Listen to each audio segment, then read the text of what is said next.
দোকান থেকে 1000 টাকা দিয়ে না কিনে ঘরে আমরা অল্প টাকা খরচ করে অনায়াসে বানিয়ে নিতে পারি নচিলের রেসিপিটা। তো হ্যালো এভরিওয়ান, আসসালামু আলাইকুম। কে কোথায় থেকে দেখতেছেন, দেশ বিদেশ যেখান থেকে বসে এই মুহূর্তে আমার এই রেসিপিটা দেখতেছেন, সবাইকে জানাচ্ছি সালাম এবং অভিনন্দন।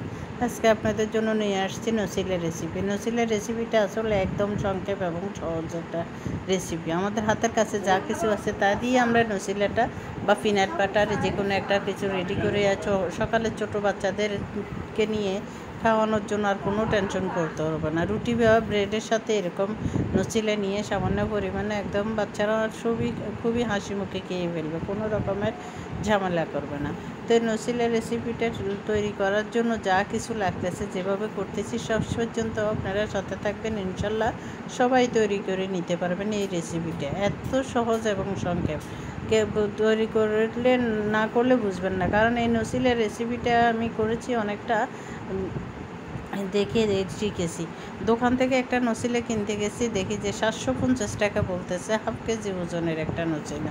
অথচ আমি অল্প টাকায় অল্প পুঁজিতে এটা খরচ করে তারপরে এটা তৈরি করে নিচ্ছি নচিলাটা। তো বয়ম ভরে রেখে দিলাম, এখন খাইতে পারবে বাচ্চারা সবাই। তো সেই জন্য প্রথমে এখানে আমি দোকান থেকে একদম ফ্রেশ বাদাম নিয়ে আসছি। বাদামগুলি থেকে আমি নষ্ট 2-1টা বাদাম ছিল, ওগুলি সব বেছে পরিষ্কার করে নিয়েছি। পাথরটাকে ভালো করে মুছে তারপর আমি বাদামগুলিকে টেলে নিচ্ছি চুলায়, কম জালে বসিয়ে রেখে অনেকক্ষণ তারপর বাদামগুলি টেলে নিব। মচমচে অনেকটা রোস্টেড করার জন্য আমরা যে বাদাম টালি সেরকমই আর কি। তো বাদামগুলি এরকম হয়ে গেলে টালা যখন চামগুলি উঠে আসবে, একটু ওই একদম ফাইনালি হয়ে যাবে, তখন আমি চুলা থেকে নামিয়ে এভাবে স্কিনটাকে ছাড়িয়ে নিচ্ছি। যতটুকু ফেটেছি স্কিনগুলি ছেড়ে নিলাম। আমি আমার ছেলে, আমরা মা ছেলে দুজনে মিলে এগুলি ছিলে নিচ্ছি, কারণ এটা ছিল আমার ছোট ছেলের অনুরোধে বানানো একটা রেসিপি। তো এর জন্য প্রথমে বাদামগুলিকে আমি একটা ব্লেন্ডার জারে গুঁড়া করে নিচ্ছি, শুধু বাদাম। এরপরে এই যে রেসিপিটা তৈরি করতে যা কিছু আমার কাছে লাগবে সেগুলি আপনাদের সাথে দেখাচ্ছি। এই যে চিনি গুঁড়ো করে নিলাম প্রথমে, তারপরে এখানে সয়াবিন তেল, তারপরে নিয়ে নিচ্ছি এগুলি সব। এরপরে এখানে প্রায় 2 কাপ থেকে অল্প কম চিনি গুঁড়া করে নিচ্ছি। এই চিনিটা গুঁড়া করে নিলে সুবিধা, কারণ চিনিটা তাড়াতাড়ি মিহি হয়ে যায়, বাদামের সাথে মিশে যায়, কারণ দানা দানা হলে একটু মিক্স হতে সময় লাগে। তো প্রথমে চিনিটা গুঁড়া করে নিয়ে এরপরে এক সাইডে রেখে দিচ্ছি। এখন ওই জারে আমি বাদামগুলি দিয়ে দিচ্ছি, স্কিন ছাড়ানো বাদামগুলি টেলে রাখা দিয়ে এখন বাদামগুলি গুঁড়া করে নিচ্ছি যতটুকু পারলাম। এখন দেখি যে আমার আসলে বাদামগুলি এখানে পরিমাণ মতো চিনিগুলি দিয়ে দিচ্ছি। চিনি আমি করে রাখছি, আমার অন্য কাজেও লাগবে সেজন্য। এখন এখানে দিয়ে দিলাম ডার্ক চকলেট। এই চকলেটটা আমার হাতের কাছে ছিল তাই আমি দিয়েছি। আপনাদের হাতের কাছে যদি না থাকে তাহলে সমস্যা নেই, আপনারা কোকো পাউডারটা ব্যবহার করতে পারেন। আর দিয়ে দিলাম আমি ভ্যানিলা এসেন্স এবং কিছু পরিমাণ সাদা ভেজিটেবলস অয়েল, যেটা বলি আমরা সয়াবিন তেল, সেটাই দিয়ে দিলাম। দিয়ে এখন আমার আসলে ওই জারটাতে সমস্যা হচ্ছে, আমি ছোটো যে মশলার জারটা থাকে সেখানে দিয়ে দিলাম। দিয়ে এটা তাড়াতাড়ি হয়ে যায়, না হয় দেরি হয়ে যায়, সেজন্য এভাবে 2 চাপ দিলেই আমার এই নচিলাটা রেডি। দেখে বুঝতে পারতেছেন কত সুন্দর নচিল হয়ে গেছে। এখন আমি একটা শুকনা বয়মে এটা ঢেলে রাখবো, সংরক্ষণ করে রাখবো যে বয়মটাতে, সেখানে আমি ঢেলে নিচ্ছি। এই ঢেলে নিচ্ছি, এত সহজ এবং সংক্ষেপ বেশ তৈরি হয়ে গেলো আমার নচিলা। এই নচিলা তৈরি করাটা যে এত সহজ, আপনারা না তৈরি করলে বুঝবেন না। আপনারা বাজার থেকে 1000 টাকা দিয়ে না কিনে নিয়ে এসে এটা আপনারা অনায়াসে ঘরে তৈরি করে নিতে পারবেন। তো এই যে তৈরি হয়ে গেল আমার নচিলা, আলহামদুলিল্লাহ একদম পারফেক্ট একটা নচিলা হয়েছে, খুবই স্বাদ লেগেছে, খেতে ভালো লেগেছে।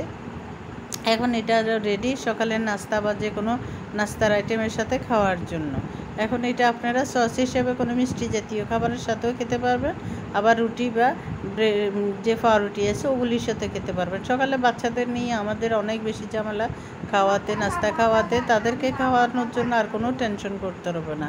যদি হাতের কাছে এরকম নচিলা রেডি করা থাকে আর যদি পাউরুটি থাকে, তাহলে বাচ্চারা একদম হাসি মুখে খুশি মনে খেয়ে নেবে এরকম করে তৈরি করে রাখলে এই নচিলাটা। তো এখন আমি নচিলা দিয়ে সামান্য পরিমাণে তারপর আপনাদেরকে দেখাচ্ছি। আমার নচিলাটা একদম গাঢ় হয় না, একদম পাতল হয় না, পারফেক্ট একটা নচিলা হয়েছে। এখন এগুলি আমি একটা চামচের সাহায্যে নিয়ে আপনাদেরকে দেখাচ্ছি কত সুন্দর নচিলা রেডি আমার। এখন সকালের নাস্তার জন্য রেডি করে দিচ্ছি। আমি আমার ছোট ছেলেটাকে, ও কলেজে যাবে তার জন্য ওকে দিচ্ছি।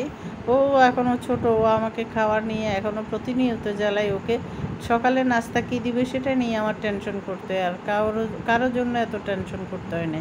প্রতিদিন নতুন নতুন কিছু খেতে চাই এখন, এটা না ওইটা, ওইটা না ওইটা, এটা খাবে না ওইটা খাবে না। মানে পরোটা দিলেও ওকে জ্বালা, বলে যে তেল খাবো না, মানে প্রতিদিনই তেল জাতীয় কিছুই খাইতে চাই না। আবার এরকম নতুন আইটেম হলো অনেক খুশি। আবার 2 দিন বাদে ওইটা হয়তো ওর পছন্দ হবে না, তারপরে তৈরি করে দিলাম ওর রিকোয়েস্টে। বলে যেমন নসিলে বানাবে। একদিন দোকানে গিয়েছিলাম কেনার জন্য, বলতেছে আম্মু আমাকে একটা নসিলে নিয়ে দেন। তার নসিলে দেখলাম হাফ কিলো ওজনের একটা নসিলে মানে 750 টাকা দিয়ে চাইলো। আমি বলি যে দেখ আমি তোকে বাসায় তৈরি করে দেবো। বলে যে আচ্ছা ঠিক আছে। তো সেজন্য আমি বাসায় তৈরি করে ওকে দিলাম, ও খাবে। সেজন্য ও এখন কলেজ যাচ্ছে, তাই ওকে দিচ্ছি রেডি করে। আমিও খেলাম। তা আলহামদুলিল্লাহ অনেক বেশি ভালো লেগেছে। মিষ্টিটা রুচি অনুসারে দেবেন। আমার কাছে একটু মিষ্টিটা কম হলে ভালো লাগে, তাই আমি কম দিয়েছি। আপনারা মিষ্টি আরও বাড়িয়ে দিতে পারেন। তো এই যে আবার ও রুটির সাথে খাবে, বলতেছে আচ্ছা ঠিক আছে দেখি রুটির সাথে খেলে কেমন লাগে। বলে যে খেয়ে দেখো। তারপর রুটিতে দিয়ে দিলাম, কারণ নচিলেটা ওদের ছোটোবেলা আমি অনেক বেশি খেয়া হয়েছি। মাঝে মাঝে কিনে নিয়ে আসতাম আমি সুপার মলগুলো থেকে। তো ওদের তো তখনকার কথা আসলে মনে নেই, কিন্তু এখন বড় হয়ে আমি আবার খেতে যাচ্ছে, তারপর তৈরি করে দিলাম। তো সবাই এরকম তৈরি করে খাবেন এবং বাচ্চাদের খাওয়াবেন, দেখবেন সবার কাছে ভালো থাকবে। সকালে সবার কাছে ভালো লাগবে। সকালে নাস্তা নিয়ে আর কারো কোনো টেনশন করতে হবে না। তো আলহামদুলিল্লাহ, তো সবাই ভালো থাকবেন। আর আমার রেসিপিটা কেমন লাগলো কমেন্ট করে জানাবেন, ছোট্ট একটা কমেন্ট করে জানিয়ে দেবেন। তো যদি আমার রেসিপিটা ভালো লেগে থাকে তাহলে একটা ফলো দিয়ে যাবেন পেজ থেকে দেখতে থাকলে। আর যদি ফলো দিয়ে থাকেন তাহলে আলহামদুলিল্লাহ, ধন্যবাদ, অসংখ্য ধন্যবাদ। যদি না দিয়ে থাকেন তাহলে একটা ফলো দিয়ে যাবেন। আর যদি ইউটিউব থেকে দেখে থাকেন তাহলে একটা সাবস্ক্রাইব করে যাবেন। সবাই ভালো থাকবেন, সুস্থ থাকবেন। আল্লাহ হাফেজ, আসসালামু আলাইকুম, শুভরাত্রি সবাইকে।